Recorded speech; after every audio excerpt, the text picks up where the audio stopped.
مجلس کے آغاز میں حضرت مفتی صاحب جدری صاحب نے بہت ہی بنیادی باتیں حکمت کی باتیں ارشاد فرمائی تھیں اور مفتی رضوان صاحب اور مولانا شاہد صاحب نے بھی بہت سی مفید باتیں بیان فرمائیں. میں اس بیان اور تقریر کو اس لیے نہ کر کے کہ یہ حضرات فرما چکے ہیں, میں چند باتیں مشورے کے طور پر عرض کر رہا ہوں, لیکن اس میں یہ بات پہلے تازہ کر لی جائے کہ حضرت رسول مقبول صلی اللہ علیہ وسلم نے حضرت ابی بن کعب رضی اللہ عنہ جو اس امت کے سب سے بڑے قاری, ان سے ارشاد فرمایا کہ اے ابو منذر, تمہارے پاس قرآن کی سب سے بڑی آیت کون سی ہے؟ باعتبار تعداد اور کلمات میں نہیں بلکہ عظمت کے. فرمایا اے ابو منذر, تمہارے پاس قرآن پاک کی سب سے بڑی آیت کون سی ہے؟ انہوں نے عرض کیا کہ اللہ اور اس کے رسول زیادہ بہتر جانتے ہیں. پھر آپ علیہ السلام نے دوبارہ ارشاد فرمایا اے ابو منذر, تمہارے پاس قرآن پاک کی سب سے بڑی آیت کون سی ہے؟ انہوں نے عرض کر دیا اللہ لا الہ الا هو الحی القیوم, آیت کرسی. تو جس طرح اپنے یہاں دستور ہے کہ شاباشی دیا کرتے ہیں, یہ کمر تھپتھپاتے ہیں, پیٹھ تھپتھپاتے ہیں, جناب رسالت مآب علیہ السلام نے اپنا دست مبارک ان کے سینے پر قوت کے ساتھ رکھا اور شاباشی دی اور ارشاد فرمایا کہ اللہ تعالیٰ تمہارا علم تمہارے اوپر مبارک کرے. اس سے یہ پتا چلا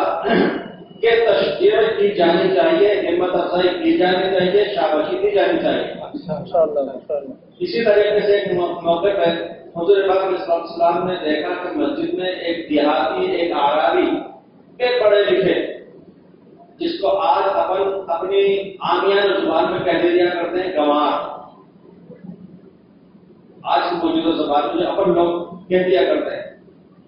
وہ اعرابی اور دیہاتی آئے, انہوں نے نماز پڑھی اور نماز کے بعد ہمارا شاہوں کی ایسی حمد و ثنا بیان کی, ایسی حمد و ثنا بیان کی کہ رسول پاک علیہ السلام بہت ہی مسرور ہوئے اور قرآن پاک کلام کے اعتبار سے اتنا بڑا معجزہ ہے کہ اس کی کوئی نظیر قیامت تک ممکن بھی نہیں ہے. دوسرے نمبر پر عربی زبان و ادب کے اندر سب سے بڑا اعجاز رکھنے والے الفاظ اور کلمات احادیث رسول میں ہیں. حدیث رسول کے بعد اگر علم ادب میں سب سے موضوع عظیم ترین کلام تلاش کیا جائے تو ان منتخبات میں سے یقیناً اس دیہاتی, اس اعرابی کا وہ کلام ہے جو اس نے اللہ تعالیٰ شان کی حمد و ثنا کے طور پر کہا تھا, جس کی شروعات بھی یا اللہ تراول العلوم, یہ وہ ذات اس کو آنکھیں دیکھ نہیں سکتی مگر یہ رسول پاک علیہ السلام نے اس دیہاتی کی پوری دعا ہو جانے کے بعد ان کو بلایا اور آپ علیہ السلام کی خدمت میں سونا آیا ہوا تھا. آپ علیہ السلام نے سونے کی ڈلی ان کو عنایت فرما دی, ان اعرابی کو. آپ نے ارشاد فرمایا تو کس قبیلے میں ہو, کن میں سے ہو؟ انہوں نے عرض کیا کہ اللہ کے رسول میں بنو عامر بن صعصع قبیلے سے ہوں. آپ نے فرمایا کہ کیا تمہیں معلوم ہے میں نے تم کو یہ سونے کی ڈلی کیوں ہبہ کی, کیوں بخشش کر دی, کیوں عنایت کی؟ انہوں نے عرض کیا کہ ہماری آپ کی کوئی رشتہ داری لگتی ہے, اس وجہ سے آپ نے عنایت فرما دیا. آپ نے ارشاد فرمایا کہ بے شک رشتہ داری کا حق ہوا کرتا ہے, لیکن میں نے تو یہ اس لیے دی ہے کہ تم نے پروردگار کی بہت ہی اچھے انداز میں تعریف اور توصیف کی, حمد و ثنا کی. لہذا فلاح دائرہ فاؤنڈیشن نے جو تشجیع کا, ہمت افزائی کا, حوصلہ بندی کا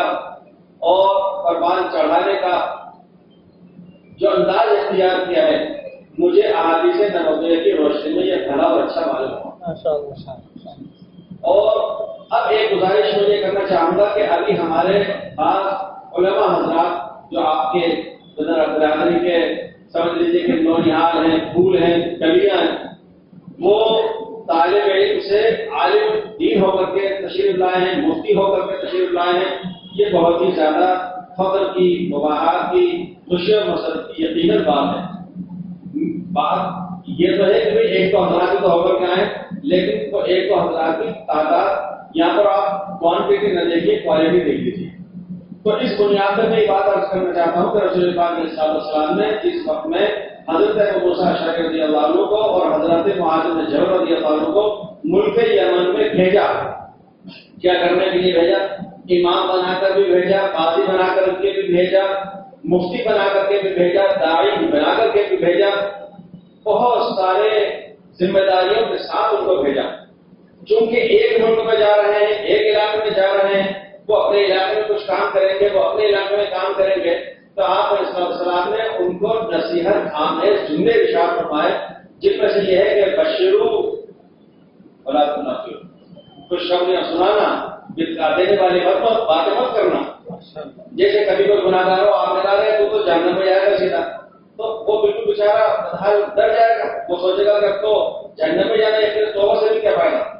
تو حضور نے ارشاد فرمایا کہ بشارتیں سنانا، خوشخبریاں سنانا، ان فضائل اور ترغیب سے کام لینا، سمجھا بجھا کر کے ہمت افزائی کے ساتھ کام لینا. ایک ہی بات بات کہنا تو اس کی کمر ہی ٹوٹ جائے، وہ بلک کر کے رہ جائے. اور ارشاد فرمایا کہ یہ سرو بولا تو حاصل، آسانیاں پیدا کرنا، تنگیاں مت تلاش کرنا. یہ حضور نے ارشاد فرمایا جملے رولر والے جمع کثیر ہیں. لیکن آپ اسلام نے اس کے بعد کے جو جملے ارشاد فرمائے وہ فرمائے تسنیہ کے ساتھ، یعنی عربی کے اندر عام طور پہ اردو میں، فارسی میں، انگریزی میں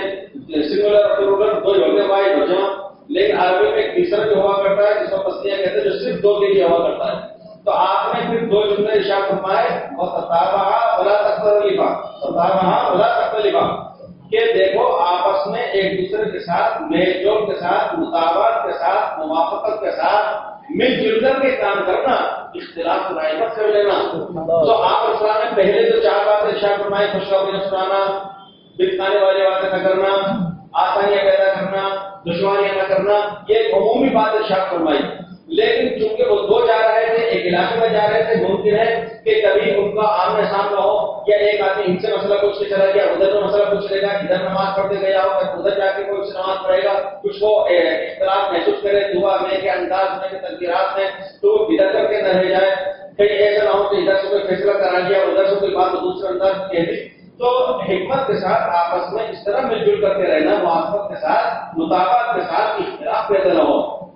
میں میرے ایک عزیز القدر نور چشم عزیزوں سے عرض کر رہا ہوں جو ابھی طالب دین عالم مفتی ہو کر کے آئے ہیں کہ بہت محتاط ہو کر کے اپنے کو رہنے کی ضرورت ہے. کہ بسا اوقات اس طرح کی بات آ جاتی ہے کہ اس بعض مرتبہ نئے طالب جب آتے ہیں تو کچھ ایسے مسائل کو روشنی ڈال دیتے ہیں جو بتلانے والا ہوں. میں اس سے اطلاع کرتا ہوں کہ رسول پاک اسلام نے حضرت عائشہ صدیقہ رضی اللہ عنہا نے ارشاد فرمایا کہ عائشہ یہ تیری قوم ابھی نئی نئی تو اسلام میں داخل ہوئی ہے، اس لیے میں کر تو نہیں رہا، لیکن میرا جی یہ چاہتا ہے کہ خانہ کعبہ کی سطح کو میں نیچے کر دوں زمین پر. یہ تیری قوم نے اس لیے کیا تھا تاکہ جس کو چاہے آنے دیں، جس کو چاہے باہر کر دیں. میں منشا یہ ہے کہ یہ نیچے ہو جائے سطح زمین کر رہا. دوسری بات یہ ارشاد فرمائی میں یہ چاہتا ہوں کہ خانہ کعبہ کے دو دروازے ہوں، ایک سے آتے رہیں دوسرے سے جاتے رہیں. تیسری بات یہ ارشاد فرمائی میں چاہتا ہوں کہ حتیم خانہ کعبہ میں داخل ہو جائے. کیوں نہیں کیا؟ اب یہ اسلام میں داخل میں بدعت میں جائے کہ اچھا انہوں نے کعبے کو بدل ڈالا، یہ تو ملت ابراہیمی میں چل رہا ہے، یہ ہوا کیا؟ تو بہت سی چیزیں حکمت سے مسئلے سے لگی آتی. میں خدا نخواستہ یہ نہیں کہہ رہا کہ آپ باطل کو باطل نہ کہیں اور حق کو حق نہ کہیں، لیکن اپنی حکمت کے ساتھ، مسئلے کے ساتھ ماحول ساتھی کرتا ہے. پہلے زمین کے اندر ماحول بنائیں، اس کو اس قابل بنائیں کہ وہ بیج کو قبول کر سکے، اس کے بعد میں بیج پر کہہ. اسی طریقے سے یہ تو ہے میرے علماء سے حضرات. دوسری بات یہ کہ جو حفاظ ہیں ان حفاظ کرام میں سے بہت سے وہ ہوں گے جو عالمی دین آگے بھی بنیں گے، ترقی کریں گے انشاءاللہ. بعض وہ ہو سکتے ہیں میرے عزیز کے جو آگے تعلیم جاری نہ کر سکیں، تو ان حفاظ کرام سے خاص طور سے جو اب تک پہلے سے حافظ ہو چکے ہیں ان سب کی خدمت میں میری ملتجانہ، ملتمسانہ اور عاجزانہ التماس ہے، ایک گزارش ہے کہ ہم اپنے آپ کو عملی زندگی میں بنا کے سنوار کے رکھیں. اپنے کو پروردگار عالم نے جو چیز دے دی حضرت عمر رضی اللہ عنہ کو 17 پیمند لگے ہوئے تھے. کب؟ جبکہ دنیا کی سب سے عظیم طاقت کے مقابلے پر اور قبلہ ثانی یعنی قبلہ اولا کسی زمانے کا بیت المقدس کو فتح یابی پر تشریف لے جا رہے تھے. 17 پیمند لگے ہوئے تھے. اونٹ کا غلام تھا،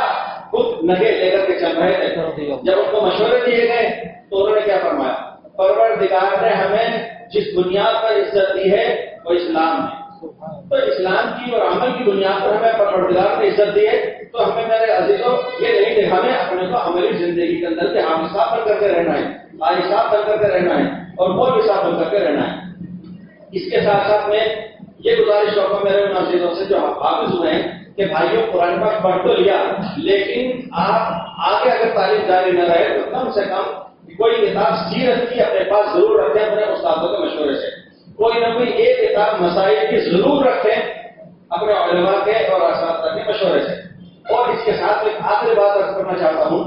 اور حالانکہ مجھے آپ نہیں پہنچتا کہ میں سماج برادری کے اندر تنظیم اور کمیٹیوں سے متعلق کچھ کہہ سکوں، ہرگز نہیں، لیکن میں محبت اور عقیدت میں جو ماشاءاللہ پھلتا پھولتا ہوا اجتماع دیکھ رہا ہوں تو میرے دل میں آگے بھائی چارگی کی طور پر کسی کو گزارش وہ یہ کہ آپ کے یہاں کوئی چھوٹی رحمانی کمیٹیوں کی پتہ میں نہیں جانتا تفصیلات، کوئی چھوٹی رحمانی کی مسجد کی کمیٹی ہوگی، کوئی بڑی رحمانی مسجد کی کمیٹی ہوگی، کوئی شادی بیاہ سے متعلق کمیٹی بنی ہوئی ہوگی، کوئی پڑھائی ادارے سے متعلق بنی ہوئی ہوگی، اس کے علاوہ ممکن اور بھی بات بنی ہو۔ ہم سب انسان ہیں، ہمیں مثبت پہلو پہ کام کرنا چاہیے، منفی پہ نہیں۔ کیا مطلب کہ ایک مرتبہ حضرت مولانا ابوالحسن علی ندوی رحمۃ اللہ علیہ کی بات فرمائی تھی کہ ہمارا کام کرسیوں تک پہنچنا نہیں ہے، ہم یہ چاہتے ہیں کہ دیانت امانت وہاں تک پہنچ جائے۔ اس کی مثال کو دوسرے عرض کر رہا ہوں، پڑوس کے ملک میں جیل کے زمانے میں حضرت انعام الحسن صاحب سے کے پاس یہ بات کہلوائی جنرل ڈالر ہے کہ بھائی ہم یہ چاہتے ہیں آپ کے پاس بہت سارا طبقہ دعوت طویل بنا ہوا 4 مہینے لگایا ہوا اور مسلسل موقع لگاتے رہنے والا جن کی ہماری زندگی میں امانت دیانتداری وغیرہ آئی، کہا کہ ہم چاہتے ہیں کہ حکومت کے بڑے مناسب کلیدی عہدے ان پر آپ ہمیں کچھ آدمی دیجیے جو ہم عہدوں پر ان کو رکھیں۔ حضرت نے منع فرمایا نہیں، ہمارا کام اپنے آدمیوں کو منصب اور کرسی تک پہنچانا نہیں ہے، ہم تو یہ چاہتے ہیں کہ جو آپ کی کرسی اور منصب پہ بیٹھے افسران ہیں انہیں 4 مہینے کے لیے ہمیں دے دو، چلے کے لیے ہمیں دے دو، یہ صفات ان کے اندر آ جائیں، آپ کا آدمی آپ نے کام کرتا رہے۔ یہ میری مثالیں تو اس بات سے دی میرے بھائیوں کہ ہمارے سماج میں برادری میں کوئی بھی کمیٹی کوئی کام کر رہی ہے، ہم اس کی خوبیوں کو سراہیں، ہم اس کی بھلائیوں پر ان کو جو بزرگ ہیں وہ شاباشی دیں، جو چھوٹے ہیں ان کی عزت ان کے ساتھ قدردانی کا معاملہ کریں۔ اس کے اندر اپنی طرف سے کسی دوسرے کی طرف سے منفی پہلو نہ آئے کہ فلاں کرنے نے یہ کیا کیا کیوں نہیں کیا، اس لیے کہ اپنا مقصد ہے اچھا کام ہونا، اپنا مقصد یہ نہیں ہے کہ کچھ جگہ میں جا کر کے سیر جاؤں پھر جاؤں۔ اگر کمیٹی کوئی سی بھی ہے اس سے کچھ افراد اگر اچھائی کر رہے ہیں ہمارا فرض بنتا ہے اپنا ان کو سرائیں۔ اگر کسی کی طرف سے کوتاہی ہو سکے ہم سب آپ سب مٹی کے بدلے میں کود رہے ہیں، غلطی کا امکان ہے، جیسے مولانا نے فرمایا تھا کہ نبی معصوم ہوا کرتے ہیں، ہم آپ کو معصوم نہیں ہے، غلطی ہم سو سکتی ہیں، تو ایسے موقع پہ حکمت کے ساتھ مسلحت کے ساتھ خوشنمائی کے ساتھ خوش اسلوبی کے ساتھ مشورے کے انداز میں تنہائی کے اندر یہ بات کہی جائے کہ بھائی یہاں ماشاءاللہ نظر نظور آپ اتنا بڑا کام کر رہے ہیں، میری گزارش یہ ہے کہ یہاں پر یہ بھی تھوڑا سا کام آپ شامل کر لیں، یہ غذائی اس میں شامل ہو جائے، جو ہمیں ایسا لگے کہ ہمارے اتنے بڑے سماج میں ماشاءاللہ فلاں آدمی میں فلاں صلاحیت ہے، اس کو بھی فوراً اپنی طرف لے لیا جائے۔ حضور نبی پاک صلی اللہ علیہ وسلم کے تمام صحابہ وہ شاگرد بھی تھے، وہ طالب علم بھی تھے، وہ مجاہد بھی تھے، وہ داعی بھی تھے، لیکن آپ اسلام نے کہا یہ خالد سیف اللہ ہے، ان کو سیف اللہ قرار دے دیا۔ آپ نے دیکھا کہ یہ بہت اچھے قرار ہے، تو وہ یہ کہا حضور کو انہوں نے حکم دیا، حضرت عمر نے ان کو ترائی کا امام بنایا۔ تو جن میں جو صفات ہمارے حضرات دیکھیں ان کو حکمت کے ساتھ مسلحت کے ساتھ اپنے میں شامل کریں، اس لیے کہ پوزیشن اور اپوزیشن یہ راجنیتی کی چیزیں ہیں، اپنے یہاں یہ چیزیں ہیں نہیں، ہم تو سب ہمارا سماجی ہیں، اس لیے ہم مل جل کر کے یہ کام بھی آگے بڑھائیں۔ آج میں صرف ایک بات کر کے میں بات ختم کر رہا ہوں، وہ یہ کہ جب آپ حضرات خانہ کعبہ پر جا پہنچتے ہیں کتنے ارمانوں کے ساتھ، اور خانہ کعبہ پر طواف کا موقع طریق سے مل جائے کتنے تمناؤں کے ساتھ، اس کے بعد حجر اسود کا بوسہ دینے کی توفیق اگر ہو جائے تو کتنے مسرور ہوتے ہیں کہ زندگی میں ایک دفعہ یہ موقع ملا۔ مجھے یہ بتائیے جب آپ کی زندگی کا سب سے بڑا ارمان آج پورا ہو رہا ہے تو کیا آپ اس سے 5 گھنٹے چپکے رہیں گے؟